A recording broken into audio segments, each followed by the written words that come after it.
Dadaan na rin ba kayo dito? Ito yung matandang tulay na ng NLEX, ang nagdudugtong na tulay mula sa Bulacan hanggang Pampanga, mga brother. Ayan, papunta tayo ngayon ng Porac, Pampanga. Mahabang tulay. Ano nila nag-widening sila parang yung gitna ginagawa na rin. Ayan, parang yung gitna niya ginagawa na rin. Iba yung sa kabila guys, punta tayo ng Pampanga ngayon. Susundo tayo sa service natin, Porac, Pampanga. Punta tayo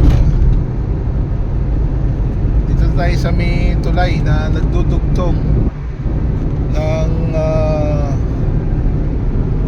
Bulacan to Pampanga. Dito na tayo guys. Ginagawa yung daan nila sa gitna.